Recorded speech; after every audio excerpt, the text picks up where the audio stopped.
Firestorm of controversy rages on after the assault on the Branch Davidian compound. Officials are starting to look for answers after doomsday in Waco. Right now, I'm currently in Waco, Texas.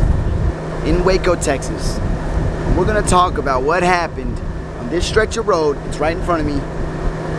And this piece of land that's also in front of me across the road. As a matter of fact, this land right behind me also has significance to the story. And we're going to talk about David Koresh and the Waco siege, or in other words, the Waco Massacre that happened back in April 1993. Right there, that piece of land behind me.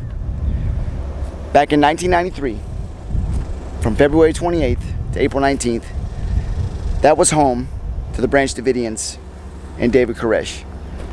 Now, the ATF at that time was getting ready to issue warrants to David Koresh and some of the members because they were being accused of stockpiling weapons. And when they decided to issue that warrant, that's when all hell broke loose. So law enforcement, along with the ATF, they were planning a daylight raid in the middle of the day. They were going to issue these search warrants and try to take control rapidly of the situation to make sure nothing got out of hand and they can get done what they need to get done. Problem was, a local news anchor was asking for directions to the compound.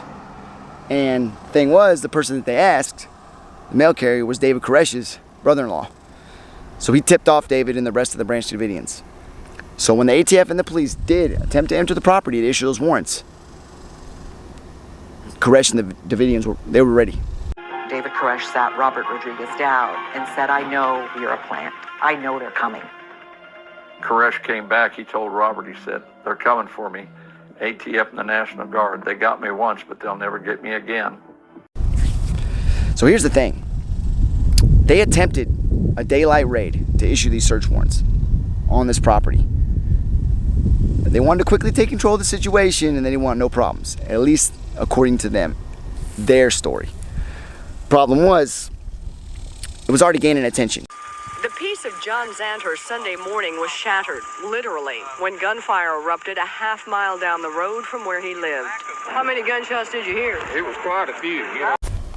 So, as it goes, the ATF and law enforcement, they wanted to gain control of the situation. They wanted to nip it in the bud. They wanted to issue these search warrants on this compound to Koresh and following members that were also suspected to be involved with stockpiling these weapons and explosives. But the problem was, it was gaining attention. Local media, world media, all over. They determined it wasn't the tear gas that started the fire, which a lot of reports said. They said the Davidians started the fire themselves, and they said that there was audio surveillance, which I have never heard, I don't think anybody else has either, that says they heard Koresh discussing with other Branch Davidians that they were going to set ablaze the compound and end it on their terms. Don't know exactly what happened, and I don't think we ever will.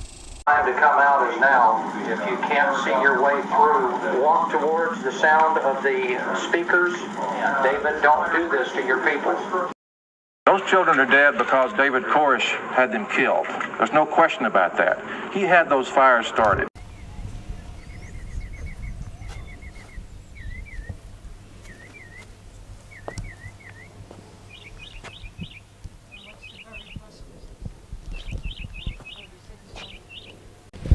So going back here, they still got the cutout basically for the pool area.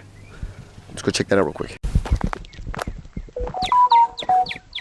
I mean, this was the pool on the compound, still here, even after everything else was destroyed.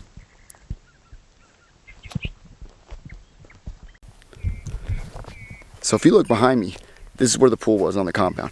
That would mean directly in front of me is where basically everybody was entering from. The FBI, the ATF, they were all entering from that direction.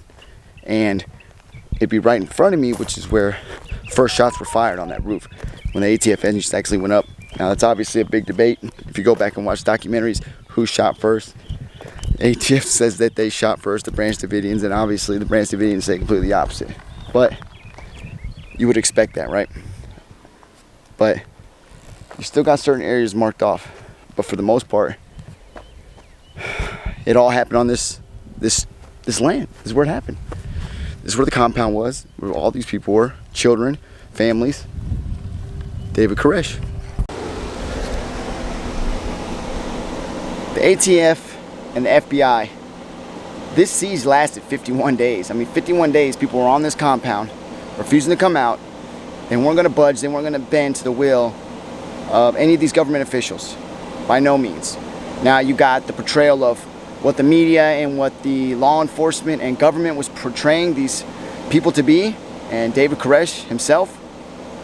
And then you got their story, which since this has happened, any survivors or people that were on the property have came forward and said that not necessarily everything you heard was true.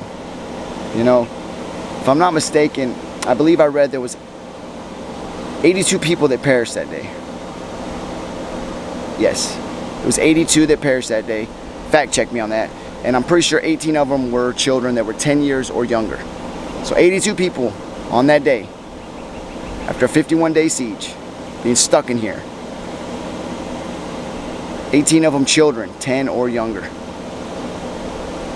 If this land could talk right now, I could imagine the stories it would tell of horror from that day. I mean, absolute terror, I could imagine. You gotta imagine that the children were being comforted and they didn't exactly know what was going on.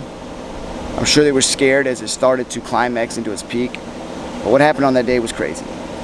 This memorial right here has names and ages of everybody that was on the property, everybody that perished that day.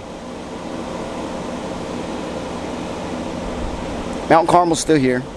The Branch Davidians are still here. But as far as what happened back in 1993, they would assume that you forget that in the context it was portrayed to be. And I'm sure the ATF, FBI, and government don't want you to remember it either. Because there was a lot of twists and turns there, and not everything was what it seemed. But, again, this is history. It is history. And it's not history in its best light, but it doesn't matter. All history should be told. I don't care if it's good or if it's bad. It means something to somebody out there. And obviously makes for an interesting story. But there was a lot of people on this property from different places. England, Canada, you know, all over. But as I look around at these monuments and all these names, they got the ages as well. Just can't help but think, you know, what a tragic event and a tragedy. But it happened. It's over with. It's long gone. David Koresh, this story, it's one that'll go down in American history forever, whether you want to remember it or not. So again, if there's something you want to go out there and do, go do it. If there's a story you want to tell, tell it. Place you want to go, go. Nobody should stop you from telling your story or somebody else's in your words. And again, dream big, everybody.